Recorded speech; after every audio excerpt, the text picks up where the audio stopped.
अस्सलामु अलैकुम या जी मदद।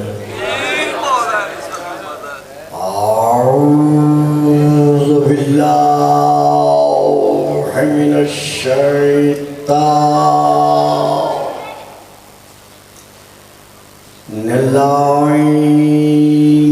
रजीम।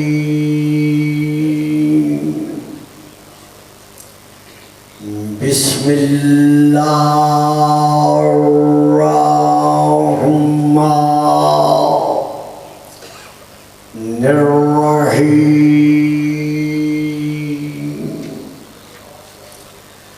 अल्हम्दुलिल्लाहि रब्बिल खलाइक़ि वल बरियात वालिमिज जहर वल खफियात वबियदिही मलकूतुल अर्ज़ीना वस्समावात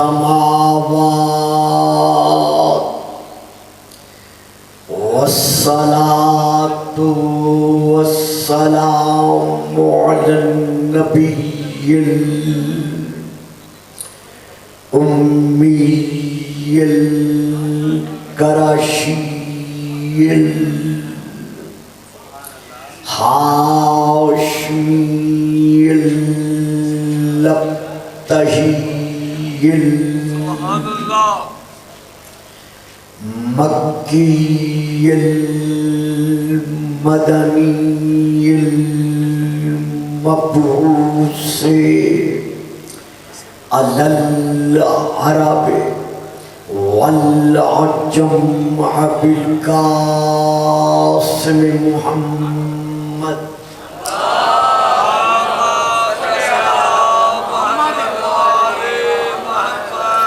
व अला आलिहि तय्यबीन ताहिरीन अश्शाकिरीन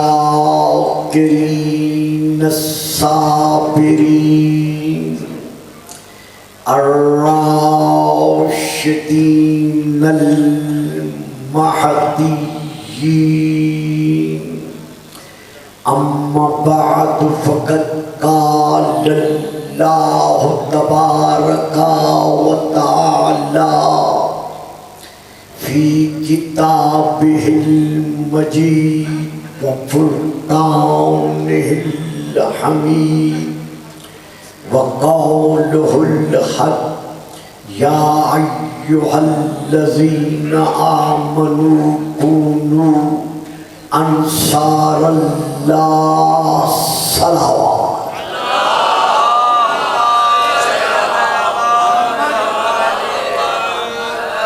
नारे तकबीर,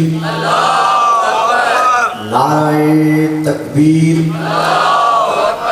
नारे रिसालत, नारे रिसालत, नारे हैदरी, नारे हैदरी।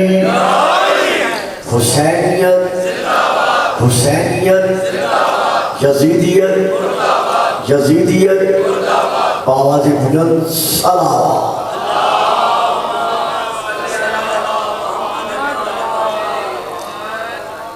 विलायत मोहम्मद आले मोहम्मद के साए में जिंदगी के बसर होने वाले एक एक सांस को मेराज इबादत तस्लीम करने वाले मेरे मुअज़्ज़म मुकर्रम सामिनी, कल की गुफ्तगू बाएतबारे तकरीर इसी सिलसिले में कुछ आगे बढ़कर यहाँ रुक गई थी कि जनाब हज़रत अबू तालिब अलैहिस्सलाम जिन्हें कुरान में हज़रत इमरान फरमाया है, इन्नल्लाह अस्तफ़ा आदम व नूह व आला इब्राहिम व आला इमरान कि अल्लाह ने चुन लिया है जनाब आदम को, हजरत नूह को, इब्राहिम और आल इब्राहिम को, इमरान और आल इमरान। तो यहाँ पर सबसे अहम बात जो है वो ये है कि सदियों से, आज से नहीं, सदियों से विसाले रसूल पाक के बाद से इस वक्त तक वो अज़हान जो हजरत अली अलैहिस्सलाम ने किसी किस्म का नक्श, किसी किस्म का ऐब तलाश करने के बावजूद न पा सके। ये मैं फिर अदा कर रहा क्योंकि इसका ताल्लुक एक तारीख से है और वो सारी तारीख इस वक्त सामने नहीं रखी जा सकती। वो अज़हान, वो अफकार जो विसाले रसूल मकबूल के बाद तमाम तर कोशिशों के बावजूद ज़ाते अली इब्ने अबी तालिब में किसी किस्म का ऐब या किसी किस्म का नक्श न पा सके। भला कैसे पाते जो मज़हरुल अजाइब बनकर आया है।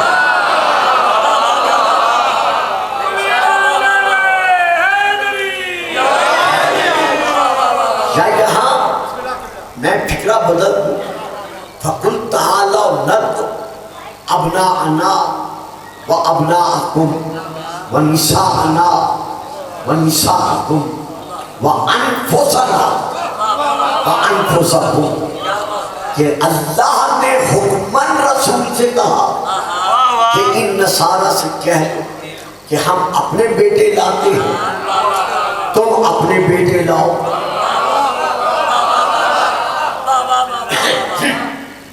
हम अपनी निशान लाते हैं, तुम अपनी औरतें लाओ। हम अपने जैसे लाते हैं।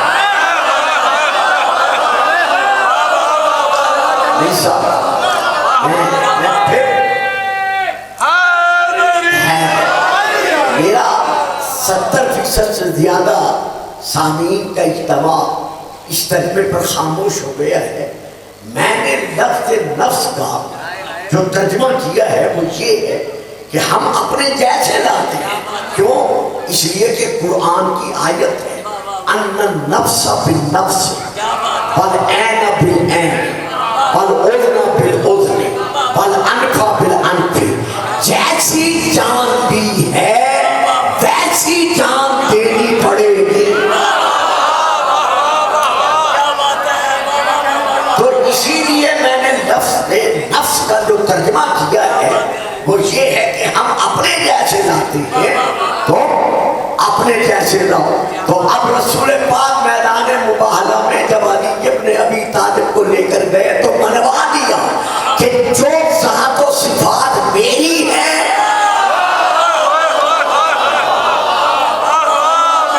यानी जिन ज़ात व सिफ़ात का मालिक मैं हूँ उन्हीं ज़ात व सिफ़ात का मालिक मेरा भाई अली इब्ने अबी तालिब है। अगर ये उन ज़ात व सिफ़ात का मज़हर ना होता तो खुदा कभी इसे नफ्स रसूल के दर्जे पे न रखा।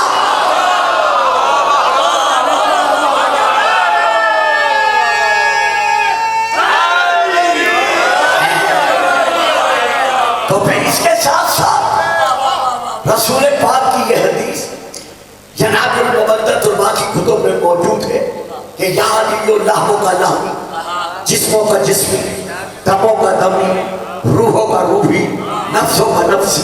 तो अगर अली में कोई ऐब मिल जाए, साहब कहाँ तक मैंने आपको लाना था, खुदा आपको सलामती दे। तलाश करने के बावजूद अली में ऐब तलाश न कर सके। क्यों? इसलिए कि अली है अल्लाह की तरफ से नफ्स रसूल। अगर अली में ऐब मिल जाए तो वो ऐब अली का नहीं रहेगा बल्कि वो तो रसूल में मिल जाएगा।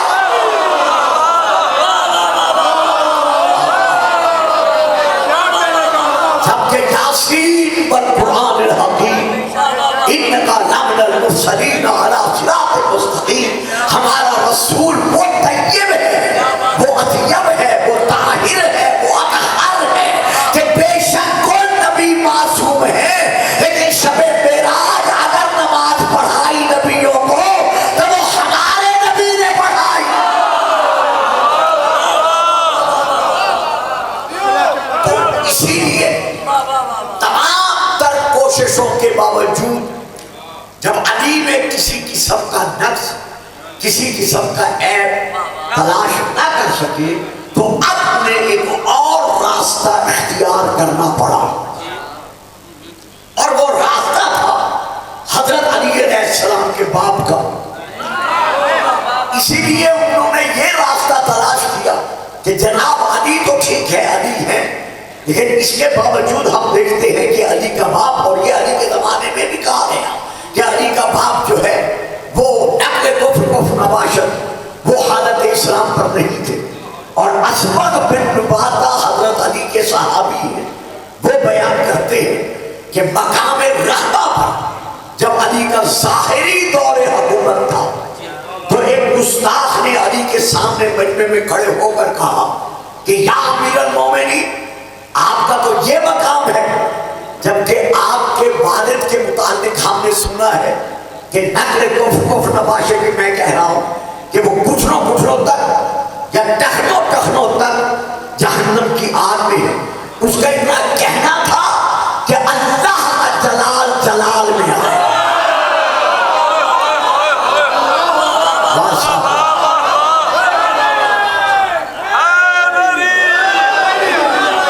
उसका इतना ही गुस्ताखी से काम लेना था कि अल्लाह का जलाल जलाल में आया, और जलाल में आकर अल्लाह ने कहा वल्लाहि मा अबदा अबी वला जद्दी अब्दुल मुत्तलिब वला हाशिम वला अब्दुल मुनाफिक सनमन कत्त कीला वमा कानू याबुदूना काला कानू युसल्लूना इलल बैत अला दीन इब्राहीम मुतमस्सिकीना बिही।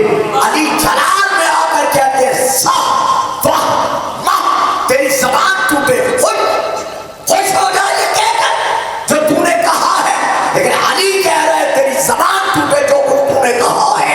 मैं कसम रब्बे अकबर खा के कह रहा हूँ, वल्लाहि मा अबदा अबी, सिर्फ मेरे बाप की बात नहीं, रब्बे अकबर की कसम, मेरा बाप अबू तालिब, मेरा दादा अब्दुल मुत्तलिब, मेरी जद हाशिम, मेरी जद आला अब्दुल मुनाफ, इन्होंने जमा के पलक की देर के लिए भी कभी बदमस्ती से काम नहीं लिया।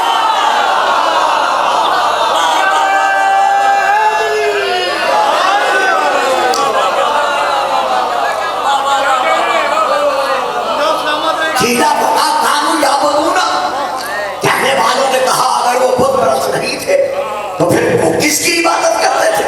काला कानू युसल्लूना इलल बैत, वो बैतुल्लाह की तरफ रुख करके नमाजें पढ़ते थे। मुतमस्सिकीना अला दीन इब्राहीम, और वो दीन इब्राहीम पर हमेशा तमस्सुक से रहे, कायम रहे। अब मुझे यहाँ का इल्म नहीं है, मैं सिर्फ बात करके कल की तरफ रुजू करता हूँ। मैं यहाँ ये कहना चाहता हूँ, आज ये कहना कि फुलां बदरगुबार कहते हैं कि अबू तालिब ने कलेमा नहीं पढ़ा, फुलां साहब का ये फरमान है कि अबू तालिब ने कलेमा नहीं पढ़ा। मैं नाम नहीं ले रहा फुलां साहब का, सिर्फ इशारा अर्ज कर रहा हूँ। भाई जिन साहब का नाम लेते हो कि वो कहते हैं अबू तालिब ने कलेमा नहीं पढ़ा, वो तो जंगे खैबर के बाद मुसलमान बने।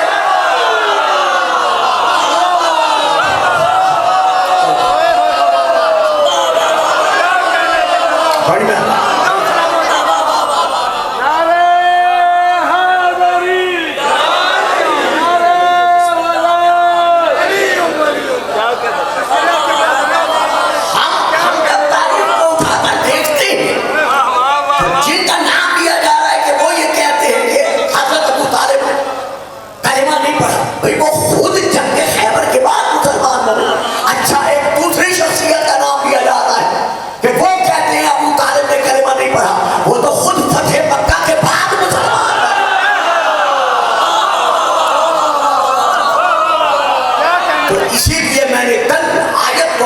सुबह बनाते हुए कि अल्लाह का फैसला है, या अय्युहल्लज़ीना आमनू कुनू अंसारल्लाह, ऐ ईमान वालो अल्लाह के मददगार बन जाओ। या अल्लाह हम तेरे कैसे मददगार बने? जैसे ईसा ने अपने हवारियों से कहा था, मन अंसारी इल्लल्लाह, कि तुम में से कौन है ऐसा जो अल्लाह की रज़ा की खातिर मेरी मदद करे? काल हवारियूना नहनु अंसारुल्लाह, तमाम हवारियों ने मिलकर जवाब दिया, हम अल्लाह के मददगार हैं। तो पता चल गया जो अपने जमाने के नबी का मददगार होता है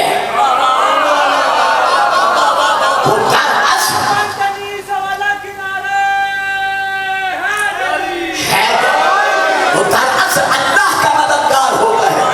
और अल्लाह का फैसला है, वमा कुन्तु मुत्तखिज़ल मुज़िल्लीन अबदा, मैं अल्लाह किसी गुमराह को अपना मददगार नहीं बनाता।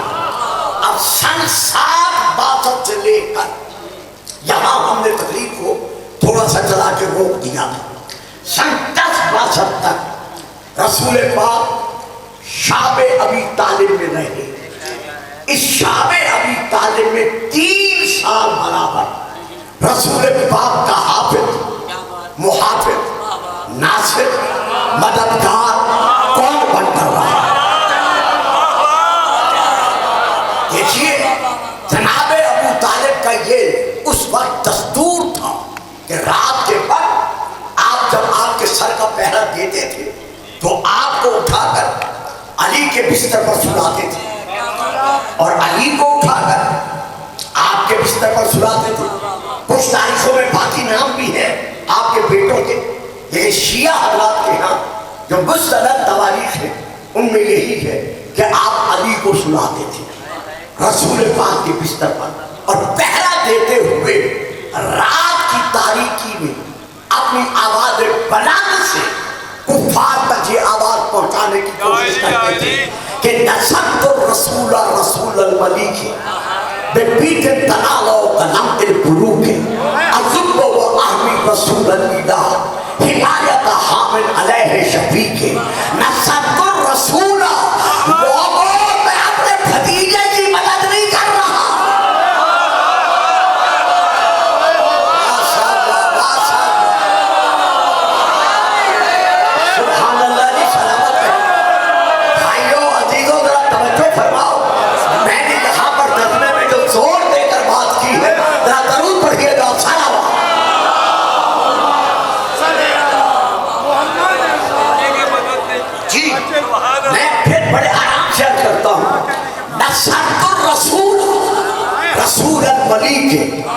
मक्का के काफिरों, मैं अपने भतीजे की मदद नहीं कर रहा, मैं अपने भाई के बेटे की मदद नहीं कर रहा, बल्कि नसब्तुर रसूला, मैं रसूल की मदद कर रहा।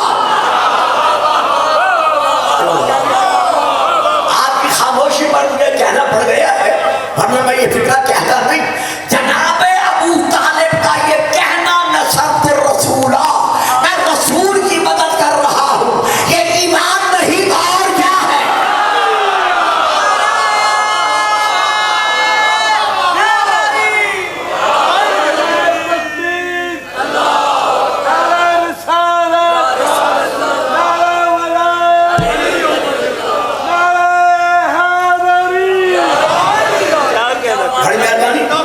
अच्छा जी, अगला फिक्रा फिर आपके शेर का दूसरा जो फिर सुनने के काबिल है। नसरतुर रसूला, मैंने मदद की है रसूल की। किसके रसूल की? रसूल मलिक जो कायनात पर हक के बरकियत रखता है, जो पूरी कायनात का मालिक है। अब बताइए, इसका नाम अकीदा में तौहीद नहीं तो और क्या? नसरतुर रसूला रसूल मलिक बेबीते तनाला और कलाम बुरूक, ये मेरे हाथ में मामूली तलवार नहीं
के साथ मौजूद है कि जब वो जनाब अबू तालिब के पास आए और आकर कहने लगे कि अपने बेटे से बेटे मोहम्मद से कहो कि जो हमसे चाहता है, जो मुतालबा करता है, हम देने के लिए तैयार हैं, लेकिन ये नया दीन जो वो हमें दे रहा है इससे पीछे हट जाए।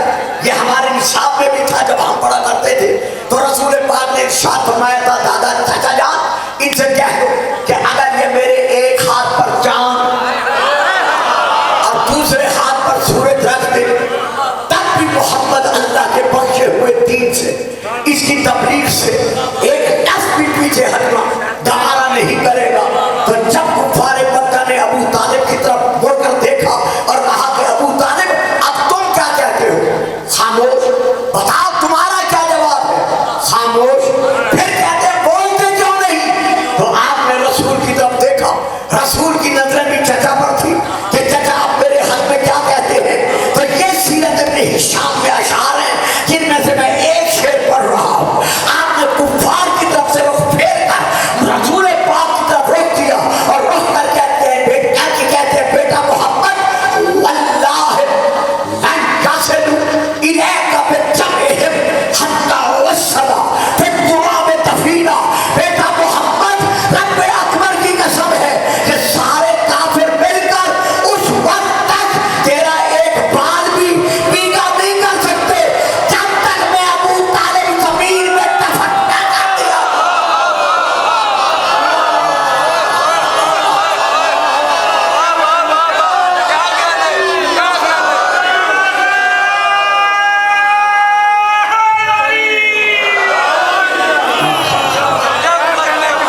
बड़ी मेहरबानी, बड़ी मेहरबानी। ये इसी तरह डर के नारा लगाओगे जैसे हम लगाए हैं।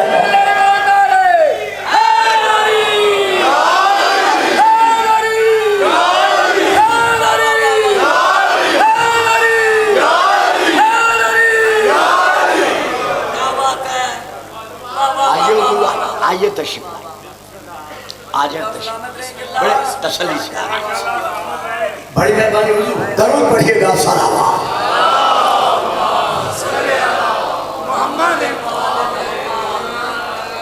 यहाँ इसी सिलसिले को आगे बढ़ाने से पहले एक फिक्री तौर पर मैं बात देना चाहता हूँ, फिर मैं इंशाअल्लाह इसी मौके पे मुझे आज बोलना है कि कहते हैं हज़रत अबू तालिब अलैहिस्सलाम ने कलिमा नहीं पढ़ा था, तो इसी पर मुझे गुफ्तगू करना मकसूद है।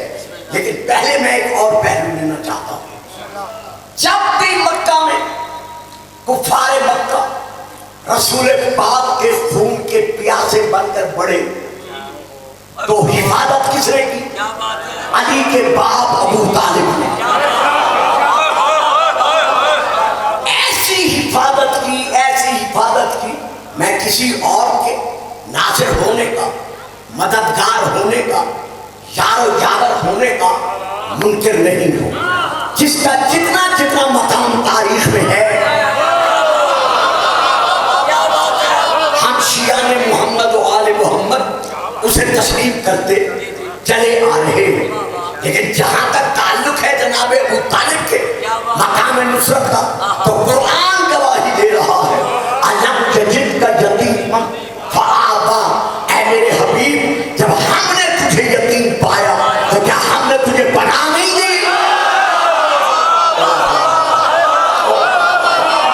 देखिए, जो बोल सकते हैं वो बोले, जिनकी समझ से बाला कर है, मेरा उनसे कोई गिला नहीं है। बाबा ये तो आयत है ना।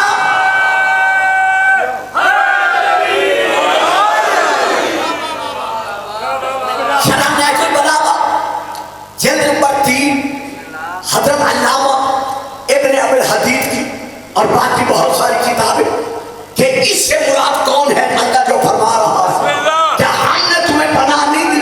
तो पनाह किसने दी? 42 साल बराबर, 42 ईयर्स, 42 साल बराबर बेसाया रसूल को अपने साए में किसी ने रखा, तो वो कल्बी अली का बाप था।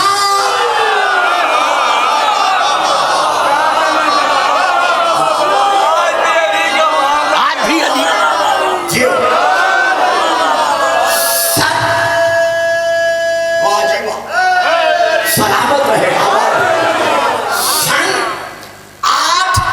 यानी 8 आमुल फील में जनाब अब्दुल मुत्तलिब का इंतकाल हुआ।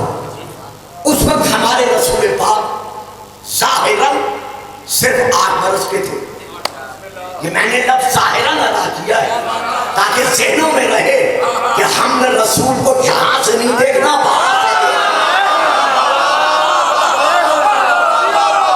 बड़ी मेहरबानी। तो इसीलिए मैंने लफ्ज़ ज़ाहिरन अदा किया है। ज़ाहिरन रसूल पाक उस वक्त 8 बरस के थे। अब 86 बरस के थे जनाब अबू तालिब जब आपका इंतकाल हुआ। रसूल पाक से हजरत अबू तालिब बाएतबारे ज़ाहिरन सिनो साल के 35 बरस ज़ाहिरन बड़े थे। ज़ाहिरन मैंने फिर अर्ज करना है, ज़ाहिरन बड़े थे, वरना तुम या सैयदी कहकर जनाब अबू तालिब ने मनवा लिया कि अगर कायनात में कोई सरदार का भी सरदार है तो वो सिर्फ और सिर्फ मोहम्मद बिन अब्दुल्लाह रसूलुल्लाह। तो 35 बरस आप ज़ाहिरन रसूल पाक से बड़े थे। जब भी कुफार हमला आवर हुए जनाब अबू तालिब आगे बढ़े, सीना सफर बनकर आपने रसूल की हिफाजत की।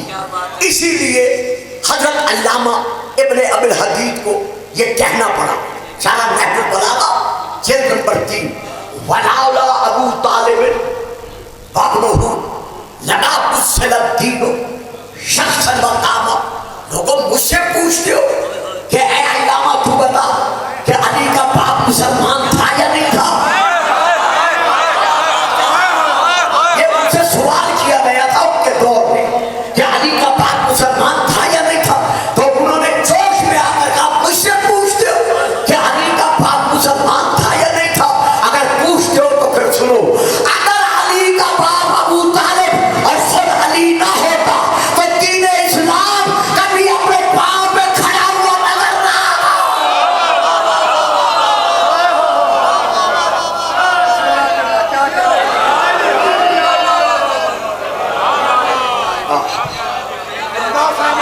अब मैं हुजूर एक और तरफ जा रहा, 5 मिनट के लिए, 6 मिनट के लिए, 10 मिनट के लिए, 4 मिनट के लिए, फिर मैं इसमें पलटूंगा। अब मैं थोड़ा सा 5-4 मिनट आपसे और लेना चाहता हूँ, इससे जरा हटकर। वो ये है कि जब भी मक्का में कुफारे मक्का रसूल के कत्ल का मंसूबा बनाकर बढ़े तो हजरत अबू तालिब आ गया।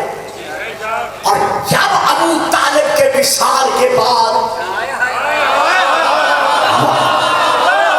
साहिबाने तारीख मेरी बात लेंगे, बाकी हो सकता है खामोश रह जाए। जब विसाल रसूल के बाद यानी सन 1362 रबीउल अव्वल की पहली तारीख जुमारात का दिन, ऊपर से आने वाली शब जुमा की, अल्लाह ने रसूल को जिब्राइल के जरिए पैगाम भेजा, फखरुज मक्का का, मेरा हबीब मक्के से चला जा। ये कब पैगाम भेजा? सन 1362 में हजरत अबू तालिब के विसाल के बाद। सन 1062 में उनका विसाल हुआ। सन 1362 में मक्का के काफिरों ने मिलकर आपस में मशवरा किया कि हमें किस तरह मोहम्मद से निजात हासिल करनी चाहिए। तो मक्का में एक इनका मरकजी मकाम था, ये शिया और गैर शिया मुसलमानों की मुश्तरका तारीख, जिस मकाम का नाम दारुल नदवा था, यानी मशवरे का घर। आपस में बैठकर वहां मशवरा किया करते थे। तो अब कुफारे मक्का के 14 या 13 सरदार उसी जगह पर जमा हुए कि हम किस तरह यतीम अब्दुल्ला से अपने आप को और अपने खुदाओं को बचाएं। जब ये जमा हो चुके तो दरवाजा खटका। अब जो इनके एक कबीले के सरदार ने जाकर देखा तो एक ऐसा शख्स जो कमर खमीदा था, सर के बाल सफेद थे, रीश भी सफेद थी, हाथ में असा था, बदन में कपकपी थी, कहा बाबा जी हम तुम्हें नहीं पहचानते, तुम कौन हो, कैसे आए हो? कहा जिस इरादे के लिए तुम यहाँ जमा हुए हो मैं उसकी तकमील का सबब बन के आया हूँ। देखा अजीजों, बात सर से गुजर गई। जिस इरादे की खातिर तुम यहाँ जमा हुए हो मैं उसी इरादे की तकमील का सबब बनकर आया हूँ। कहा वो कैसे? कहा सुनो, तुम यहाँ आज जमा हो रहे हो कि हम जतीब अब्दुल्ला को अपने रास्ते से कैसे हटाएं? मेरे नजदीक तुम नातजुर्बाकार हो सकता है तुम किसी ऐसी राय पर कायम हो जाओ जो राय बाद में तुम्हारे पछतावे का सबब बने। तो मैं इसलिए आया हूं कि मैं जहां दीदा इंसान हूं, जब भी तुम गलत राय पर कायम होने लगोगे तो मैं तुम्हें सीधे रास्ते पर, सीधी राय पर लाने की कोशिश करूंगा। आने वाले में जाकर अंदर पैगाम पहुंचाया, सारे खुश हो गए, भाई उसे ले आओ। अब ये उस शेख नजदी को जिसने कहा था मैं नजद के इलाके का रहने वाला एक बुजुर्ग हूं और शेख नजदी से मैं पहचानना चाहता हूं, कहा इसे अंदर ले आओ। अब ये अंदर आ गया। अब दोनों शिया सुन्नी दोनों के हाँ है कि ये असल में शैतान था, शेख नजदी की सूरत में आया था। जब अंदर बिठा दिया गया तो अब कबीले के जो अफराद थे वो कितने थे? कम अज कम वो अफराद कबीला जो थे वो 14 थे और उन 14 अफराद कबीला में से ये 15वां बना। और ये सब के सब जो वहां बैठे हुए थे ये थे कौन? नंबर 1 सीरत इब्न हिशाम, नंबर 2 सीरत इब्न कसीर, नंबर 3 तफसीर मारिफुल कुरान, नंबर 4 अल्लामा दियार फिक्री की तफसीर और बहुत सारी किताबें। ये लोग वहां जमा हुए। इन लोगों में से एक का नाम था number 1 Utbah bin Rabiah, number 2 Shaybah bin Rabiah, number 3 Abu Sufyan bin Harb, number 4 Tuaymah bin Adi, number 5 Jubair bin Mutim, number 6 Harith bin Amir, number 7 Nadr bin Harith, number 8 Abul Bakhtari bin Hisham, number 9 Zamah bin Aswad, number 10 Hakim bin Harb, number 11 Abu Jahl bin Hisham, number 12 Nabih, number 13 Munabbih, number 14 Umayya बिन खल्द। ये सारे के सारे अपने अपने कबीलों के सरदार थे। राय तो नहीं ना, यानी ये जिनके मैंने नाम लिए हैं ये कुफार के एक एक कबीले के ये सरदार थे। अब ये शेख नजदी उनमें आकर बैठ गया। अब राय पास होने लगी कि मोहम्मद को हम अपने रास्ते से कैसे हटाएं। तो इनमें से सबसे पहले आस बिन वाइल, नंबर 2 उमैया बिन खल्द, नंबर 3 उबई बिन खल्द। इन्होंने कहा कि ऐसा करो कि जतीब अब्दुल्ला को जंजीरों में जकड़ कर एक अकेले मकाम पर बंद कर दो और इसके साथ खाना पीना का बंदोबस्त ताल्लुक से हटकर हमेशा के लिए कटा कर दो। 2 दिन जिएगा, 3 दिन जेल लेगा। जब खाना पीना ही नहीं मिलेगा तो कितने दिन जिएगा? आखिर खुद ब खुद भूख और प्यास से इस दुनिया से उठ जाएगा, हमारी इससे जान छूट जाएगी। ये मशवरा दिया इनने। वहीं से शेख नजदी जो कोने में बैठा था पुकार कर कहते हैं गलत, बिल्कुल गलत। तुम सब जानते हो कि सारे अरब की कुव्वत एक तरफ, बनी हाशिम की कुव्वत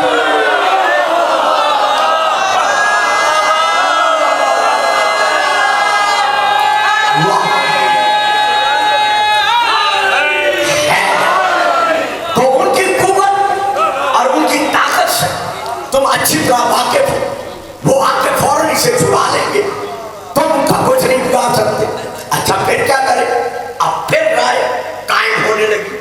अब दूसरी राय में जो चंद अफराद बोले उनमें से number 1 Utbah, number 2 Shaybah, number 3 Abu Sufyan bin Harb, जो मुसलमान बने तारीख जानती है, अबू सुफियान बिन हर्ब। इन्होंने आपस में बैठकर राय कायम की और मशवरा दिया कि ठीक है, अगर उसे कैदी नहीं बनाते तो शहर बदल कर दो, शहर से निकाल दो, जाए किस शहर में जाए, वहां जाके जो कहता रहे, हमारी तो जान छूट जाएगी। सारे चुप कर गए। शेख कहती वो शैतान फिर वहां से बोला गलत, फिर को गलत। तुम जानते हो कि ये यतीम अब्दुल्ला मोहम्मद कितना शीर बयां है, कितना फसी है, कितना बलीग है, इसका कलाम मौजला है। तो ये किस शहर में जाएगा, उसी शहर को अपना गर्मीला बनाकर अपने हल्के में शामिल कर लेगा। फिर तुम इसका क्या बिगाड़ दोगे? फिर सब तक बखुद दोगे कि अब फिर क्या करें? जब सारे के सारे चुप हुए तो अब अबू जहल बोला अपने मुकाम से, ये आवाज देकर कहते सुनो, मेरी भी एक राय है। और वो राय क्या है?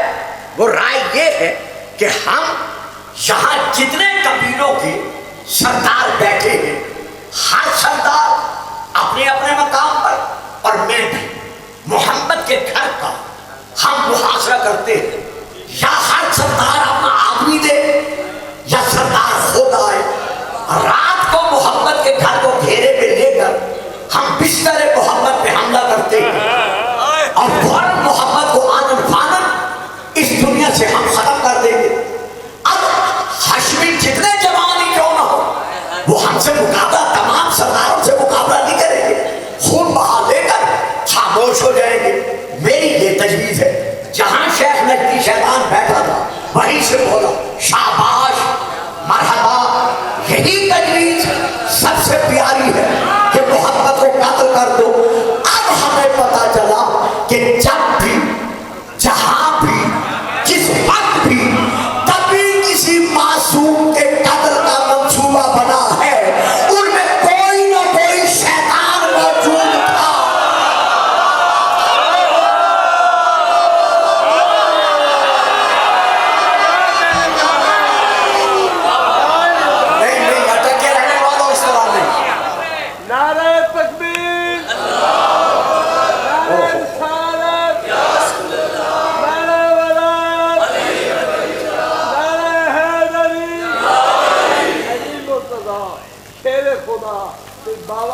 जुनाब हजूर तालिब तो जिक्र हो गया, इत्थों के आखिर तक जुनाब अबू तालिब ने शान जो नारे में जवाब बुलंद है सो नारे हैदरी, वाजिब सलामती हो। अब यहाँ पर ये राय कायम हो गई। अबू जहल ने ये कहा कि आज ही रात मोहम्मद के बिस्तर को घेरे में लो और आज ही रात यतीम अब्दुल्ला को रास्ते से हटा दो। ये शैतान मिलती कहते हैं हाँ, देखो किसी को कानो कान खबर न हो, अगर किसी को खबर मिल गई तो हाशमी तुम में से किसी एक को भी मक्का की सरजमीन पर जिंदा नहीं रहने देंगे। लिहाजा आज ही रात हमला किया जाए। तय हो गया भाई, आज की रात हमला होगा। अब यहाँ पर कुरान बयान कर रहा है, सूरह अनफाल सूरह नंबर 8 आयत नंबर 30, वाइज शंकुर बिकल्लज़ीन कफरू लियुस्बितूका औ यक़्तलूका औ युख़रिजूका व यमकुरूना व यमकुरुल्लाहु वल्लाहु खैरुल माकिरीन। ऐ मेरे हबीब, ये इन काफिरों ने मिलकर तेरे हक में जो राय कायम की है मक्र फरेब के साथ, वो ये है कि या तो मोहम्मद को कैदी बना दो, या मोहम्मद को शहर बदल कर दो, या मोहम्मद को कत्ल कर डालो। वह यमकुरूना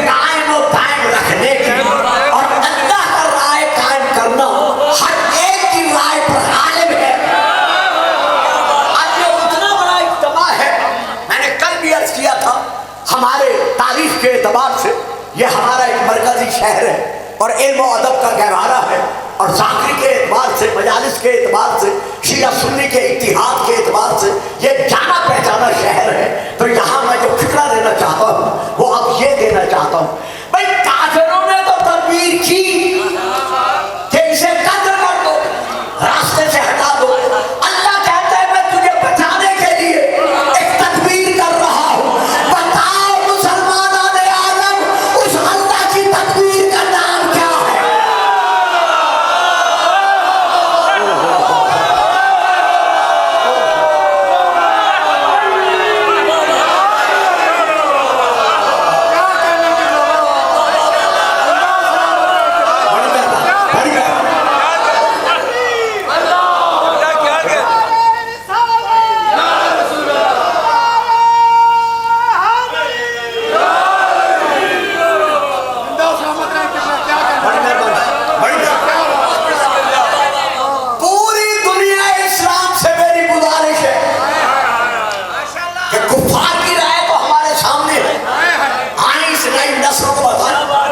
नौजवानों को बताएं कि वो कौन सी राय है जो अल्लाह ने कायम की मोहम्मद को बचाने के लिए।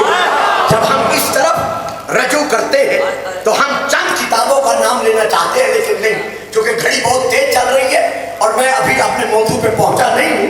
ये तो ज़िम्नन बात है जो मैं अर्ज कर रहा हूं। मैं हवाला दे रहा हूं तारीख इब्न कसीर, जो किताब अल बदाया व नहाया का तर्जुमा है। असल किताब का नाम है अल बदाया व नहाया, ये तर्जुमा है, इसका नाम है तारीख इब्न कसीर। नफीस एकेडमी कराची उर्दू बाजार की ये छपी हुई है और इसके मुतरजम का नाम है हजरत अल्लामा प्रोफेसर कौकब शादानी साहब। ये है वो किताब, बाकियों का हवाला छोड़कर। इसमें इन्होंने लिखा है कि हजरत अब्दुल्ला बिन अब्बास से ये रिवायत है कि रसूलुल्लाह को मक्का से जब हिजरत का अल्लाह ने हुक्म दिया तो हुक्म देते वक्त साहिबान बड़ी तवज्जो चाहिए। मुझे यकीन है आप सब मेरा साथ देंगे, लेकिन मुझे ये भी पता है कि 80% खामोश भी रहेंगे, लेकिन फिर भी मैं आप सबसे मुतमईन हूं कि जब रसूल को अल्लाह ने मक्का छोड़ने का जिब्राइल के जरिए से पैगाम भेजा कि उखरुज मिन मक्का था माता नासिरों का, मेरा हबीब मक्का छोड़ दे, तेरा नासिर दुनिया से उठ गया। यानी अबू तालिब दुनिया से उठ गया, अब मक्का छोड़ दे। तो जब ये पैगाम आया रसूल के पास तो इस पैगाम के साथ जिब्राइल ये आयत भी लाई। ये मेरे पास हवाला है। तकरीर के बाद मैं यहाँ रुक जाऊंगा, अगर कोई साहब मोबाइल में लेना चाहे या कल लेना चाहे, स्पेशलिटी से रब्ता करेंगे, मैं उन्हें ये कागज दे दूंगा, या अपने मोबाइल से या इनसे जो मेरी तस्वीरें कैसे हो रही हैं इनसे हवाला लेंगे। मैं जिंदगी भर हवाले का दाम कि जिब्राइल उस वक्त जब वक्त मिला कि मक्का छोड़ दो तो ये तारीफ जो मैंने हवाला दिया है बाकी किताबों के अलावा, इसमें यह दर्ज है कि अल्लाह ने ये आयत नाज़िल की कि मेरा हबीब, मेरा महबूब मुझसे दुआ मांग। क्या दुआ मांग? कुल रब्ब अदखिलनी मुदखला सिद्क़। बाबा जी जड़े नहीं समझेंगे, गिला नहीं, जड़े समझ जाओगे तो नहीं बोलोगे तो मौला जाने और आप जाने। कुल रब्ब अदखिलनी मुदखला सिद्क़ व अखरिजनी मुखरजा सिद्क़। मेरा हबीब मुझसे ये दुआ मांग कि या अल्लाह मुझको दाखिल कर मदीने में सिद्क़ और सच्चाई के साथ दाखिल करना, और मुझको निकाल मक्का से सिद्क़ और सिदाकत के साथ निकालना। बस ना, दुआ आगे भी है और मुझसे ये दुआ मांग वजअल, और ऐ अल्लाह तू बना ली मुझ मोहम्मद के लिए बना, मैं तुमका अपनी तरफ से बना सुल्तान नसीरा।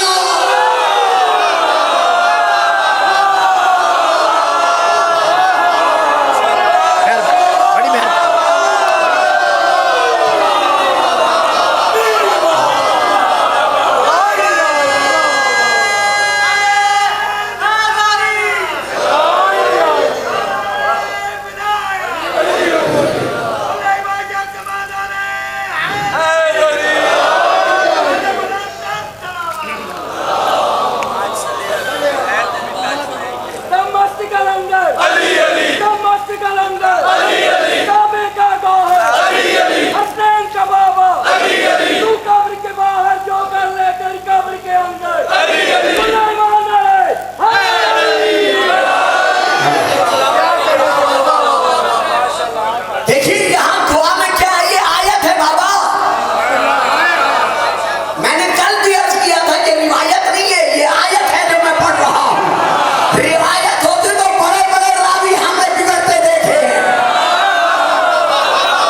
अल्लाह तू बना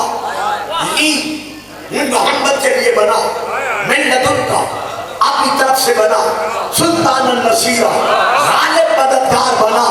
रसूल ने मदद नहीं मांगी, मददगार मांगा।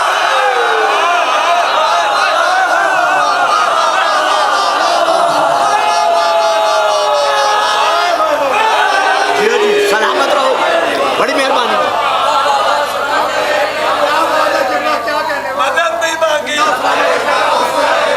मददगार मांगा।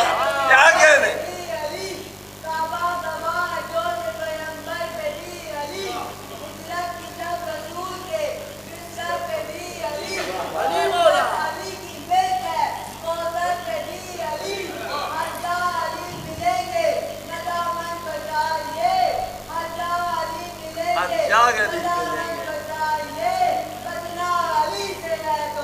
जहन्नम में जाइए।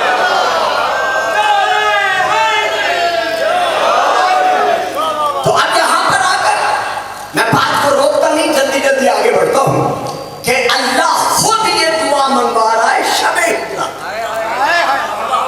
मैं साहिबान में आपके नाम नहीं जानता, नूरानी चेहरों से वाकिफ, हत्ता के स्टेज सेक्रेटरी साहब, शाह साहब, उनके दूसरे भाई भी, ये बाकी हजरात भी नाम नहीं जानता, नूरानी चेहरे सबके जानता हूँ। इसी तरह आपके भी, खुदा आपको सलामत रखे। यहाँ बहुत बड़ी एक बात है जो मैं देना चाहता था, शायद मैं दे नहीं सका, कि ये आयत हुजूर, ये है वो बड़ी बात जो मैं देना चाहता हूँ। ये आयत नाज़िल हुई है शबे हिजरत। अभी भी आपने मेरा साथ रखा। जो पुराने सामईन बैठे हैं, बुजुर्ग बैठे हैं, मैं तो खैर मामूली सा तालिब इल्म हूँ, जो हमारे असातिज़ा को सुनते रहे हैं, हमारे उलमा को सुनते रहे हैं, मैं उनको इस तरह तवज्जो दिलाता हूँ। ये आयत नाज़िल हुई है, ये इस हवाले के तहत मैंने शीया हवाला नहीं दिया। शब हिजरत पढ़ा जाता है, ये आयत नाज़िल हुई है फुलां के लिए। और तस्वीर में की कर जिथे बतौर की चुप कर जान चला की कहा यह जाता है कि ये आयत नाज़िल हुई है फुलां के लिए। कि रसूल ने दुआ मांगी थी, या अल्लाह अबू जहल को या फुला बिन फुला को, इन दो में से किसी एक को मुसलमान बना और दीन की मदद कर। तो रसूल पाक की इस दुआ पर अल्लाह ने अबू जहल को रहने दिया और उनको चुन लिया। इसीलिए वो गुजरते गुजरते चले गए बहन के घर। वो कुरान मजीद पढ़ रही थी, चंद भर के पढ़ रही थी, वो भी वहां रुक गए। और आगे का वाक़या आप जानते हैं, मिल के जा रहा है।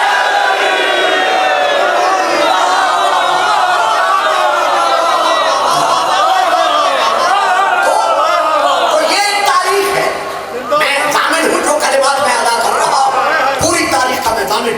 ये तारीख है और तफसीरों में भी कुछ में है कि ये आयत उनकी शान में नाज़िल हुई है। वल्ला बिल्ला सुम्मा तल्ला, अरबी जान जानते हैं ये कसम कब खाई जाती है। हम शियान मोहम्मद और आले मोहम्मद को साथी किसी से ना हसद है, ना बुग़्ज़ है, ना इनाद है। अगर इस आयत से मुराद को थे तो खैबर के मैदान में तो वो थे।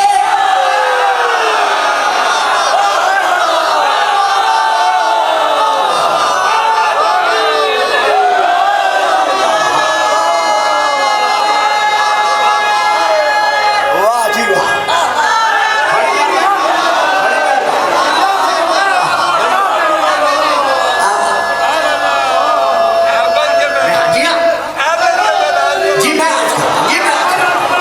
देखिए ना, सुल्तानन नसीरा, मुझे ऐसा मददगार अता कर जो हमेशा गालिब रहे। वो नसीरा सिफत मुशब्बह का है, लेकिन इसमें फाइल में भी ये इस्तेमाल होता है। तो जहां मुझे ऐसा मददगार अता कर जो हमेशा गालिब रहे, अगर इस आयत से मुराद सुल्तानन नसीरा से मुराद उन्हें लिया जाएगा तो खैबर के मैदान में तो वो भी थे, फिर भी रसूल को ऐलान करना पड़ा।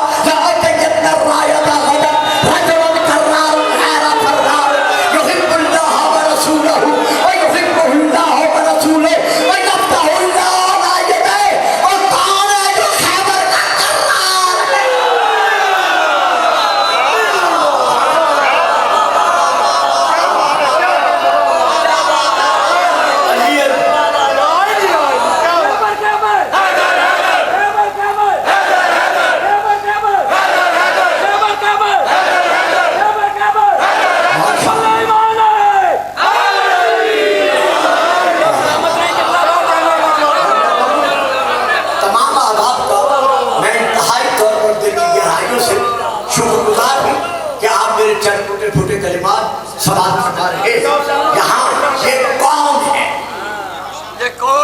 ये सुल्तानन नसीरा कौन? मैं फिर शिया किताब का हवाला नहीं देता। ये जो जो मैंने हदीस पढ़ी है, ये करार गैरा फर्रार को छोड़कर सही बुखारी में मौजूद है, और बाकी किताबों में करार मिशकात में और बाकी में करार गैरा फर्रार के साथ मौजूद है। लेकिन चूंकि मेरा ये मौजूद नहीं है, मैं इस पर नहीं रुकता, मैं जरा आगे बढ़ता हूँ और यही मैं अर्ज करना चाहता हूँ कि आखिर ये है सुल्तान नसीरा, ये है ये फिर यही तारीख इब्न कसीर तर्जुमा उर्दू जिल्द नंबर 3 सफ़ा नंबर 219। अब मैं वहां से पढ़ रहा हूं कि इधर कुरैश में इस मशवरे पर इत्तिफाक राय हुआ, वहां इन ब्रैकेट लिखा हुआ है, वही मैंने लिखा है कि रसूल को कत्ल कर दो। उधर जिब्राइल ने रसूल को इसकी इत्तला देकर अर्ज किया कि आप, ये वही फिक्र है जो किताब में है, कि आप इस शब्द को अपने बिस्तर पर न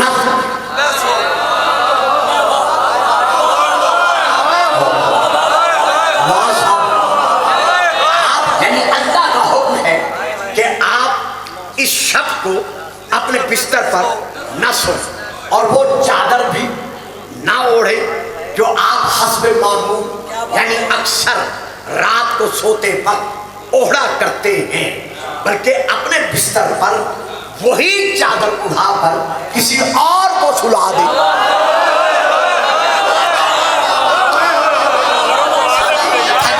थोड़ा थोड़ा मेरा साथ दे, क्योंकि ऐसे मौजूदात के लिए तफसील तो देनी पड़ती है ना, कि आप बिस्तर पर किसी और को वही चादर उठाकर सुला दे।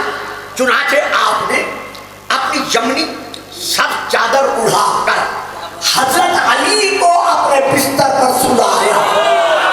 मालूम हो गया रसूल ने अली को अपने बिस्तर पर खुद नहीं सुलाया, बल्कि अल्लाह का हुक्म था।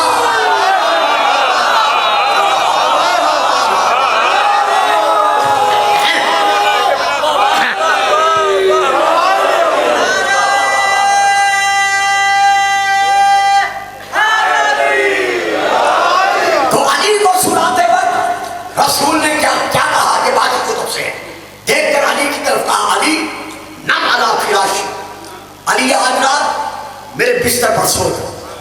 अच्छा या रसूल अल्लाह। इसके बाद फिर फरमाते हैं, अरजीता, क्या तू इस बात पर राजी है कि तू मेरे बिस्तर पर सो जा? लोग मुझे कत्ल करने के लिए आए, मुझे न पाए और तुझे पाए।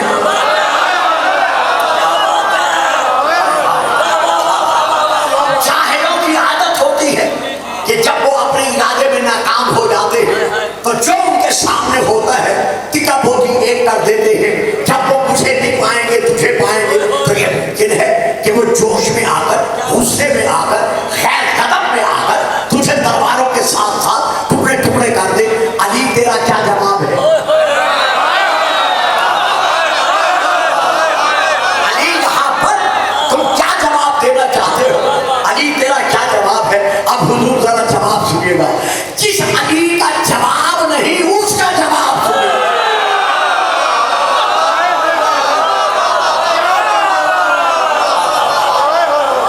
जब रसूल ने फरमाया अली तेरा क्या जवाब है, तो हजरत अली अलैहिस्सलाम ने रसूल पाक के कदमों की तरफ देखा और देखकर कहा, या रसूल अल्लाह, सिर्फ मुझे इतना बता दे क्या मेरे सो जाने से अबा नसल्लम का आपकी जान बच जाएगी? दोस्तों नहीं, इस तरह नहीं, दिल की गहराइयों से आवाज आए, नारे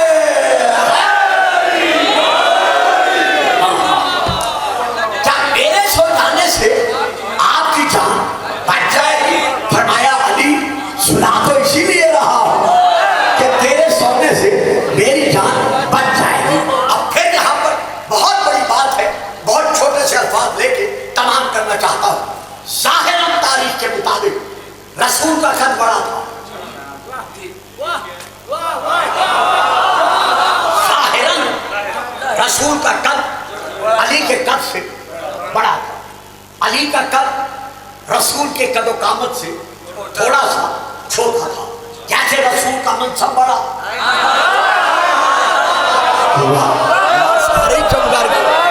बहुत प्यारा फिक्रा था बच्चों जिसके आप चुप कर रहे हैं। कैसे रसूल का मनसब अली से बढ़ा, इसी एतबार से रसूल की कदर कामत अली से कुछ बढ़ी। कैसे अली का मनसब रसूल से इतना नीचे कि जब भी रसूल आगे बढ़ते हैं तो अली यही बताते हैं वलक़द कुन्तु अत्तबिहुत्तिबा अल-फसीला अथरहुम बिही। लोगों में अली अली होने के बावजूद सारी जिंदगी मोहब्बत के पीछे ऐसे चलता रहा हूँ जैसे ऊपरी का बच्चा अपनी माँ के पीछे चलता है।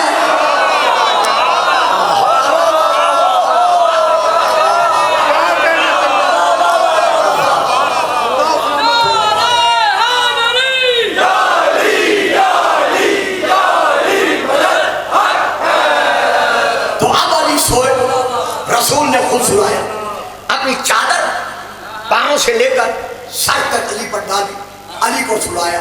अब ये है शीया और गैर शीया तारीख। जहां रसूल का सर पहुंचता था वहां अली का सर पहुंचा। वाह जी वाह, वाह जी वाह, बड़ी चुप तू भी सच है। जहां रसूल का सर पहुंचता था वहां अली का सर पहुंचा। जहां रसूल के शाने पहुंचते थे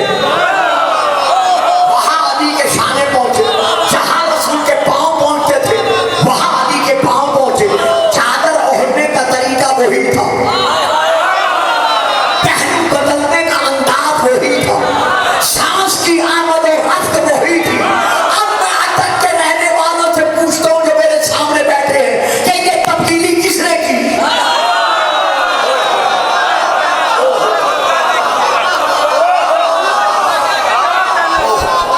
फिर सुने, आराम से सुने, बहुत आपने दाद दी है, मौला आपको सलाम की दे। जहां ये अली का कद है छोटा थोड़ा सा, रसूल का है बड़ा। अब बिस्तर है वही जो रसूल का है, चादर भी है वही जो रसूल की है, नक्काद नजरें हैं काफिरों की। लेकिन जहां रसूल का सर पहुंचता था वहां अली का सर है। जहां कमर पहुंचती थी वहां कमर है। जहां पांव पहुंचते थे वहां पांव है। सारी रात काफिर देखते रहे, पहचान न सके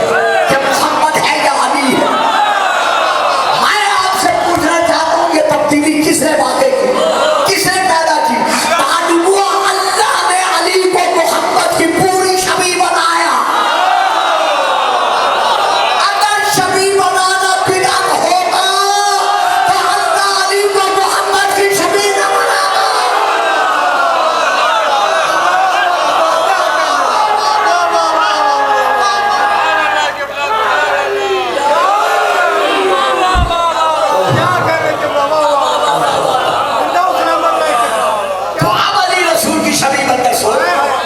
तो अब सुल्तान नसीरा से मुराद कौन है? साथे अली इब्न अबी तालिब। भाई अल्लाह अली को मोहब्बत का मददगार बना दे और मोहम्मद अली से मदद मांगे तो शिर्क नहीं है। और अगर हम शिया सुन्नी या अली मदद कह दे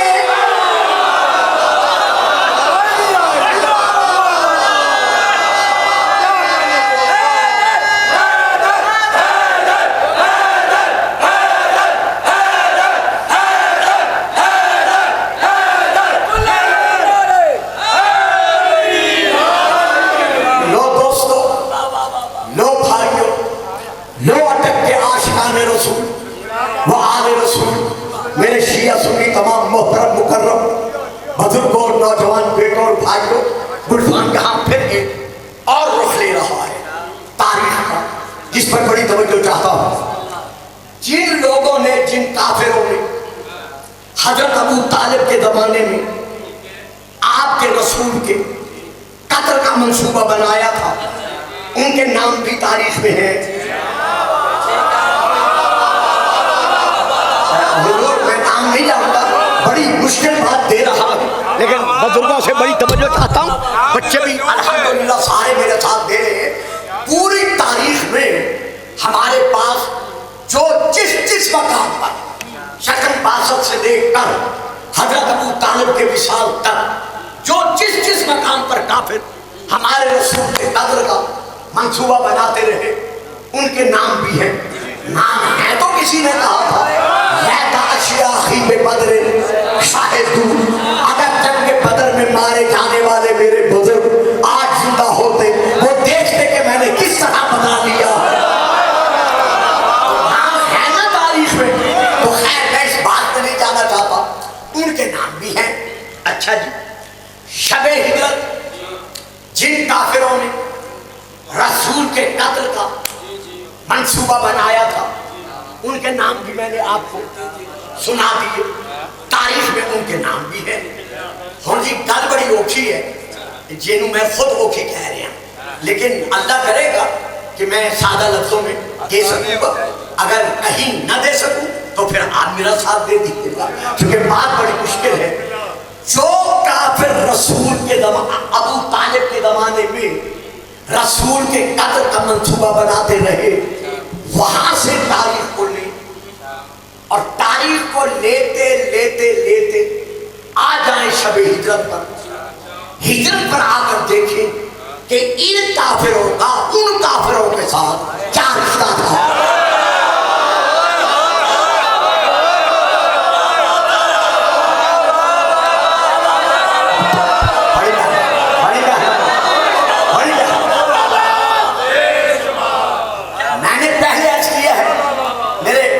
मेरे बेटों, मेरे भाइयों, मैं बड़ी मुश्किल फिक्र दे रहा हूं, मैं इससे पर्दा नहीं उठाऊंगा क्योंकि मेरी आदत नहीं है। आपने खुद फैसला करना है कि जो हजरत अबू तालिब के जमाने में रसूल के कद थके तो नहीं आप लोग, अभी तो मैं मौजूद की तरफ बढ़ता ही नहीं, घबराइएगा नहीं। मैं तो जो लोग रसूल के कद का हजरत अबू तालिब के जमाने में मंसूबा बनाते रहे, तारीख में उनके नाम हैं, अब भी हैं। हाँ जी हाँ, अल-मुस्तदरक अल-सहीहैन को उठाकर देखे, सीरत में हुशाम को उठाकर देखे, तारीख बागदी को उठाकर देखे, बाकी किताबें उठाकर देखे। तो खैर मैं इनमें जाना नहीं चाहता, इतना टाइम नहीं है।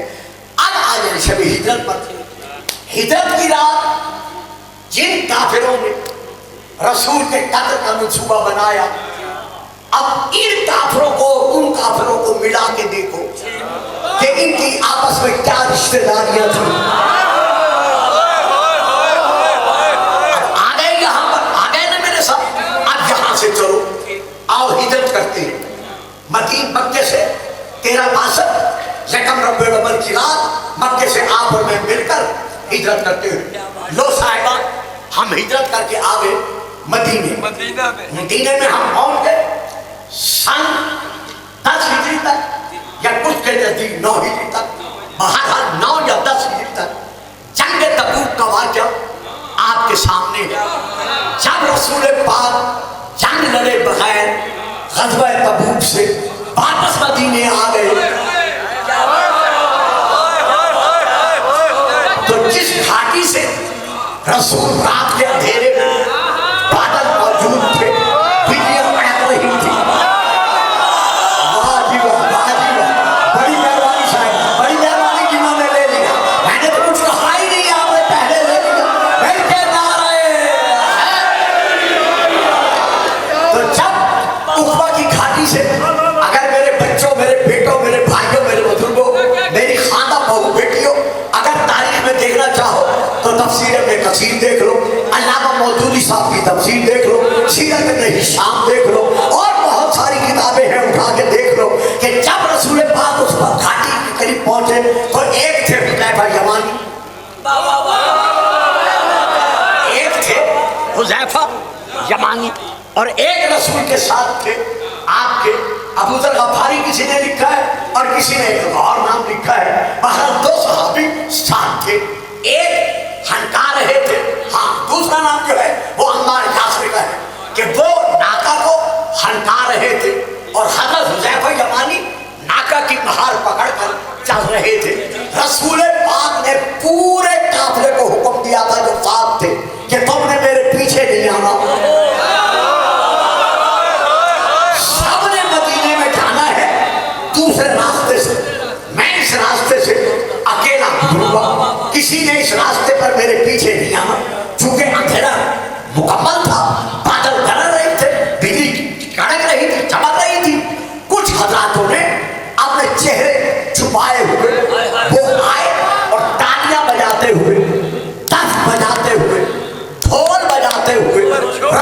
नाका के पीछे वो आने लगे।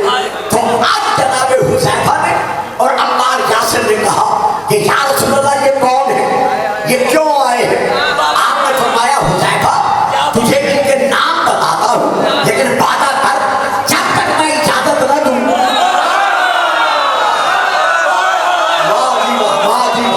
जब तक मैं इजाजत न दूं तो मैं इनमें से किसी एक का नाम नहीं बताना। भाई अब तो तारीख में नाम है, अब है, उलमा जानते हैं, शिया गैर शिया सब जानते हैं, उलमा जानते हैं। अगर आप मुझसे पूछेंगे तो मैं भी नहीं बताऊंगा। तो रसूल ने हुज़ैफा को मना कर दिया, तो फिर मेरी क्या मजाल है कि मैं किसी का नाम बता सकूं? हाँ, तारीख में इतना मिलता है कि कुछ कुछ बुजुर्ग पूछते भी रहे कि हुज़ैफा इतना तो बता दे कि कहीं उन नामों में मेरा नाम तो नहीं था।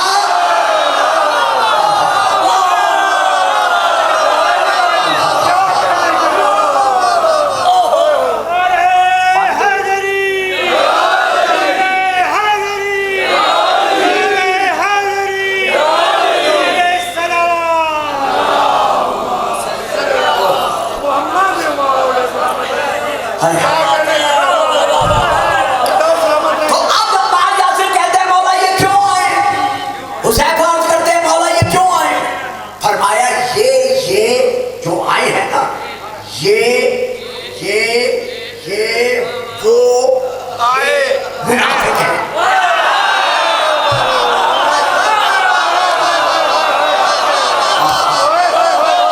तो मौला आए क्यों आए?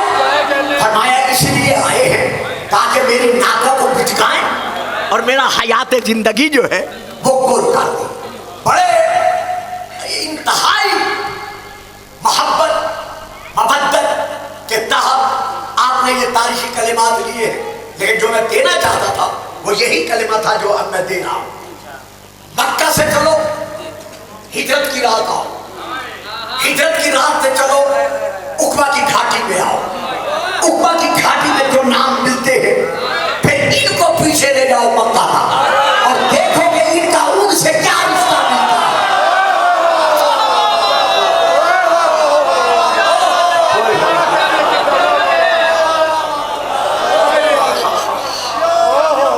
कि इनका उनसे क्या ताल्लुक मिलता है, इनका उनसे क्या रिश्ता मिलता है। अच्छा, अगर यहां नहीं रुकना चाहते तो फिर और आगे बढ़ो, आओ जंगे नहरवा में, जंगे नहरवा में आकर देखो कि नहरवा के नहरवानी खानकियों का इनके साथ क्या रिश्ता मिलता है। अगर वहां भी नहीं रोक सकते और आगे बढ़ना चाहते तो आओ आज के दौर में देखो जो यजीद रज़ी अल्लाह का नारा लगा रहे हैं, इनका उनसे क्या रिश्ता मिलता है।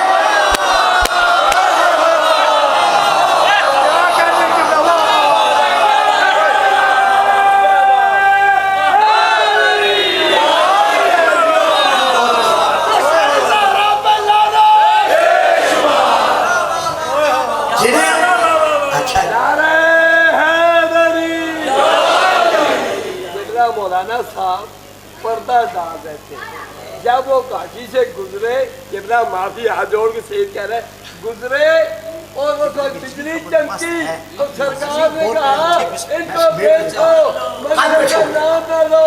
उनको शक पड़ गया था कि सरकार ने देख लिया, वो कल भी जानती थे, वो आज भी जानती है।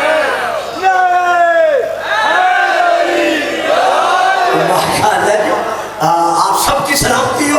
बहरहाल यहाँ पर मैंने ये अर्ज किया है कि साहिबाने इल्मे तारीख को तारीख के समंदर में गौताज़न होने के बाद जो नताइज तारीख बरामद करते हैं वो ये बता रहे हैं कि जो लोग आज तक रज़ी अल्लाह लानतुल्लाह का फर्क नहीं समझ सके,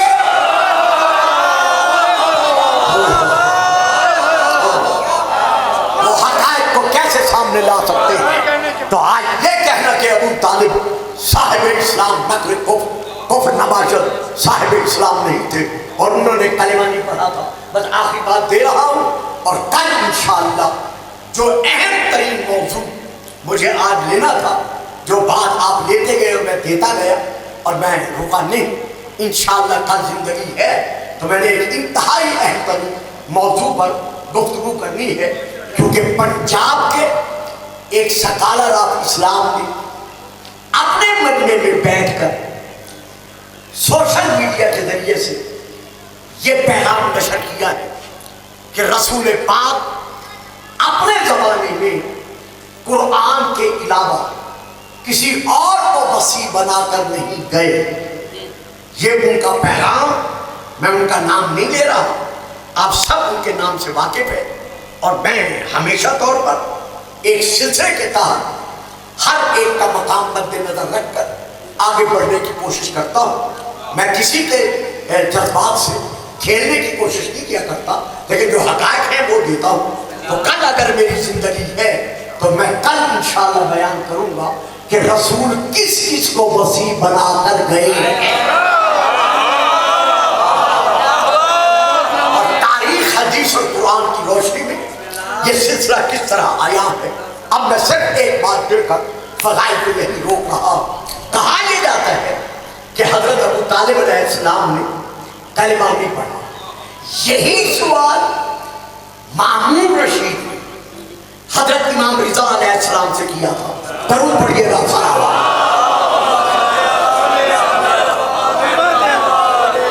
ये सुना है कि आपकी जद्दे अमजद यानी हजरत अबू तालिब कलिमा नहीं पढ़ा था। क्या आपके पास कोई दलील है उनके कलिमा पढ़ने की? आपने फरमाया, बाकी बहुत सारी बातें हैं यहाँ मैं अब नहीं दे रहा। आपने फरमाया सुन, अगर सुन सकता है, हमारी जद्दे मुबारका ने एक अंगुश्तरी पहनी हुई थी और उस अंगुश्तरी का जो नगीना था उस पर एक तहरीर शब्द थी, एक तहरीर लिखी हुई थी, और वो तहरीर क्या थी? रज़ीतु बिल्लाहि रब्बन वबिब्नि अखी मुहम्मदिन नबिय्यन वबिब्नि अलिय्यन लहू वसिय्या।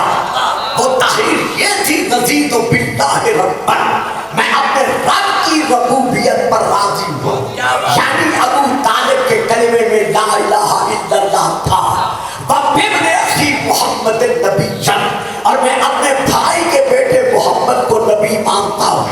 यानी उनके कलिमा में मोहम्मद रसूलुल्लाह था। वबिब्नि अलिय्यन लहू वसिय्या, और मैं अपने बेटे अली को मोहम्मद का वसी मानता हूँ।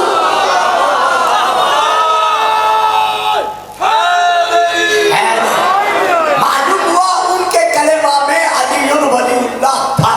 अब गुलफाम कह रहा है कि अगर अबू तालिब का कलिमा सिर्फ रज़ीतु बिल्लाहि रब्बन व बिमुहम्मदिन बिमुहम्मदिन अखी नबिय्यन यहाँ तक खत्म होगा तो दुनिया का कोई मुसलमान अबू तालिब को काफिर न कहता।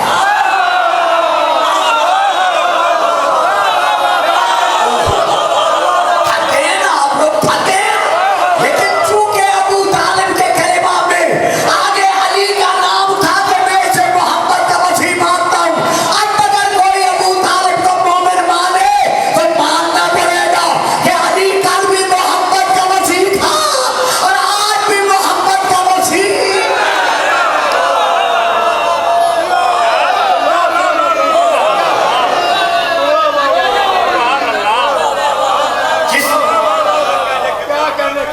जिस तरह शजाअत का पैटर्न बनकर जनाब अबू तालिब हमेशा दीन रसूल और रसूल की हिफाजत में सीना सबर रहे, इसी तरह अली सारी जिंदगी शजाअत का मरकज़ी नुक्ता होते हुए दीन इस्लाम की लाज बनकर, सिपर बनकर हमेशा रसूल के साथ साथ इस्लाम की खातिर अलम इस्लाम को बुलंद रखने के लिए अली रसूल के साए में साथ साथ रहे।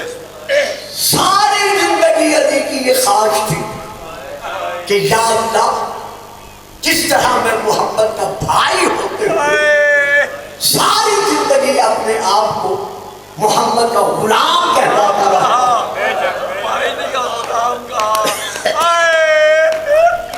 इसी तरह मुझे एक ऐसा बेटा अता कर जो सारी जिंदगी हसनैन का भाई होते हुए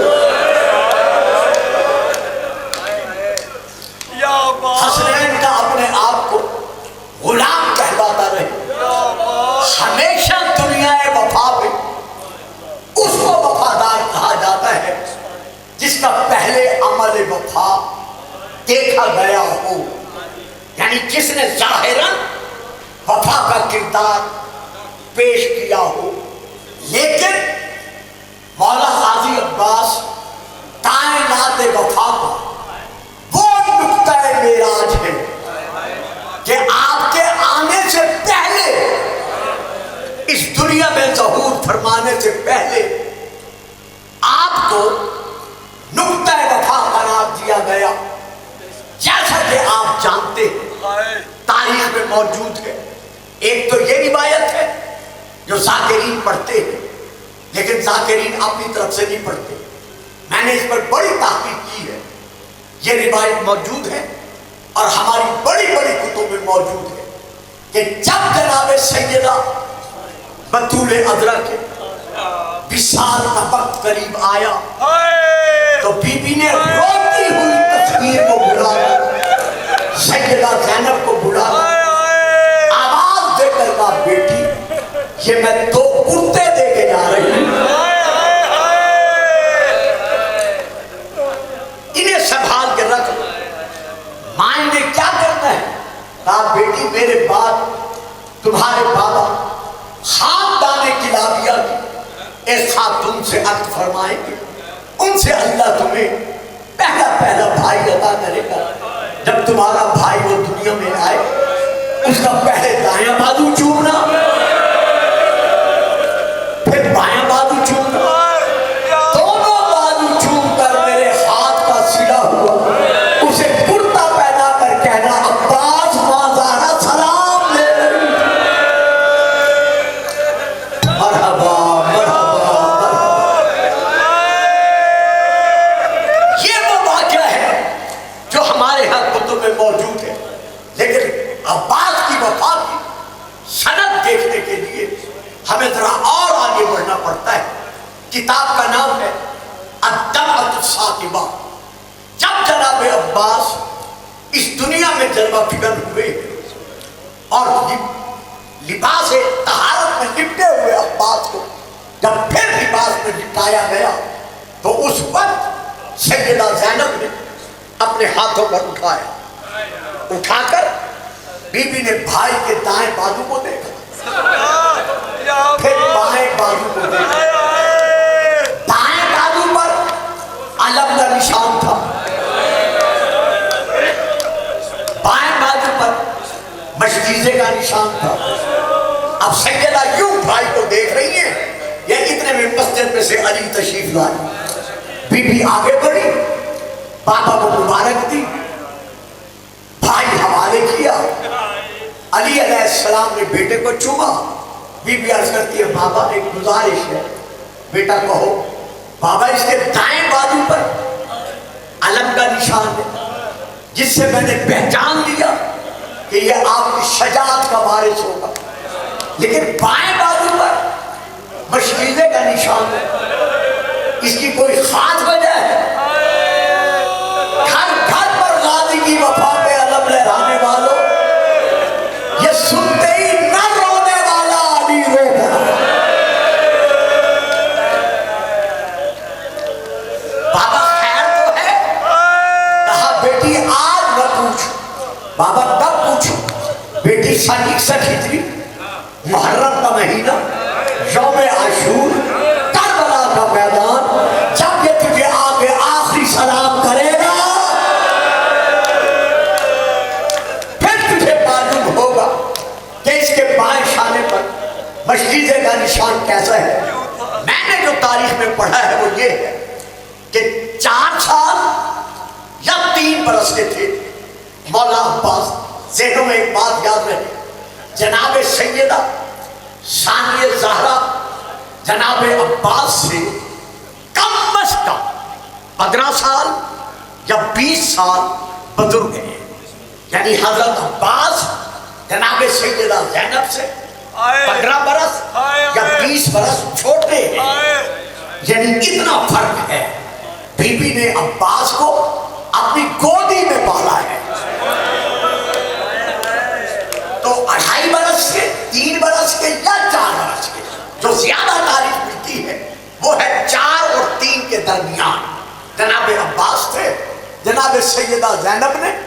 बाप से कहा बाबा जान मैं नाना के मजार पे जाना चाहती हूँ। फरमाया हाँ बेटी पर्दे के लिए पर्दा चाहिए, रात छाने दो फिर बेशक नाने के मजार पे चली जाना। अब जो मैंने पढ़ा है किताब का नाम ले लूं ताकि कोई शक करके न रोए। किताब का नाम है गुरेज हाय बद्दाही, मैं फारसी में है, मैं वहां से पढ़ रहा हूँ। मौला अली ने जनाब अब्बास के लिए एक छोटा सा इमामा तैयार करवाया, 2 छोटी तलवारें बनाई, 2 छोटे जंगी लिबास बनवाए। जब रात की तारीकी छा गई, बीवियों के जाने का वक्त आ गया, हसनैन शरीफैन साथ हैं, अली साथ हैं, पर्दे के लिए पर्दे का इंतजाम है। आगे आगे अब्बास है, एक हाथ में एक तलवार है, दूसरे हाथ में दूसरी तलवार है। आवाज देकर कह रहे हैं पर्दा पर्दा पर्दा। ये अब्बास की तरबियत हो रही है जनाब ज़ैनब के पर्दे की हिफाजत के लिए। लेकिन हाय करबला, जब यही अब्बास इमाम हुसैन से ये इजाजत लेकर के अब्बास अगर हो सके तो कुछ पानी लाने की तजवीज करो, तमाम बीवियों को अलविदाई सलाम करके जब सैयदा के खेमे में आए, निगाहें झुकाकर सर अदब से झुकाकर रोते हुए आवाज देकर कहा कौनैन की शहजादी गुलाम का आखिरी सलाम। जब कहा ना शहजादी कौनैन गुलाम का आखिरी सलाम, सैयदा का मुंह नीचे था, सर उठाया, अब्बास को आगे में मैदान पाया। बीबी आवाज देकर कहते हुसैन अब्बास अब्बास, सैयदा हो जाओ बेशक, मैं तुम्हें मना नहीं करती, लेकिन मुझे इतना बता दो, जाने से पहले इतना बता दो, क्या मुझे मदीने से करबला इसीलिए लाए थे कि तुम मारे जाओ?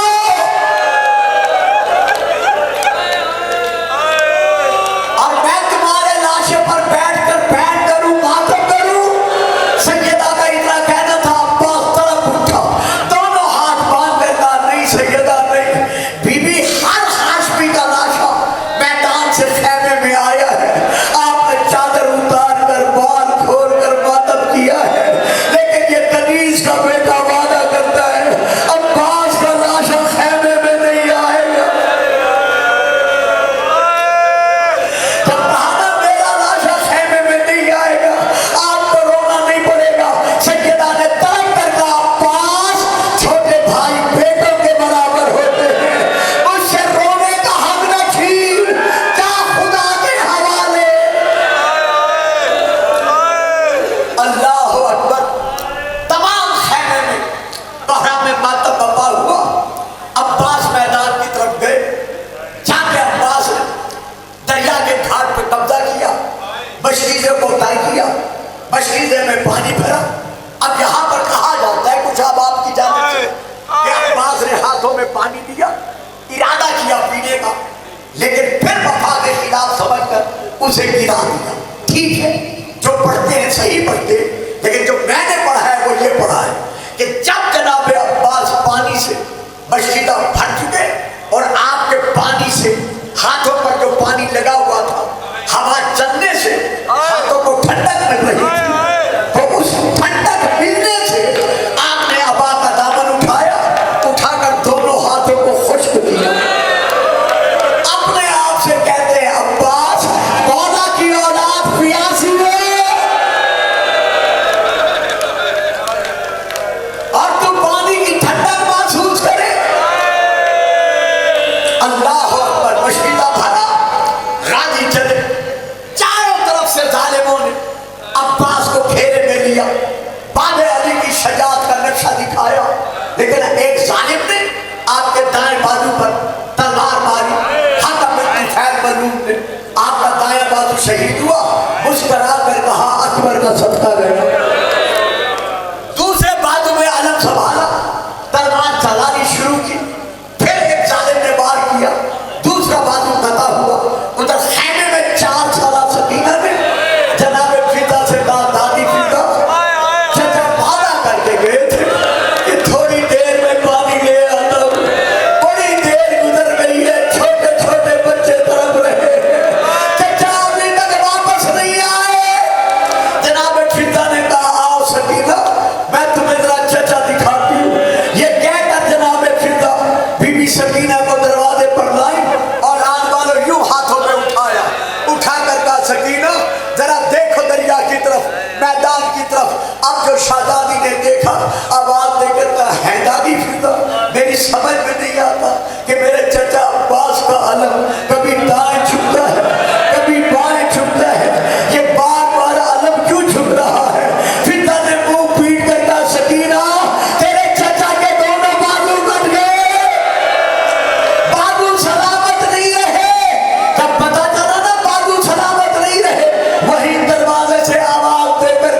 इसी तरह आंखों के तीर निकाले, सर झुकाया, उधर से घुटने उठाए। घुटने इसलिए उठाए कि तीर निकाल सके बस खत। इधर घुटने उठे, उधर सर झुका। या एक साजिद ने आपके सर में गुर्द मारा और रोने वाले गुर्द का लगना था।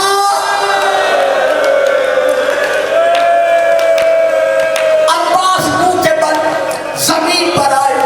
अल्लाह मौला अब्बास खुद कहते हैं, जाकिरो, वाइदो, खतीबो, जब भी मेरी शहादत पढ़ा करो, लोगों से पूछा करो कि जब कोई घोड़े सवार जीन से जमीन पर गिरता है वो किसका सहारा लेता है? बाजुओं का। मेरे तो बाजू नहीं थे। जैसे मैं मुंह के बल जमीन पर आया, सीने के तीर कमर से निकल गए। हुसैन के दोनों हाथ कमर पर आए। ज़हरा का लाल अब्बास के सिराने पहुंचा। तड़पते अब्बास को संभाला, सर उठाया, गोदी में रखा। अब्बास ने सर हटाया, इमाम ने फिर रखा, फिर रखा। तीसरी मर्तबा फरमाते अब्बास, क्या मेरी गोदी में सर रखना हमारा नहीं है?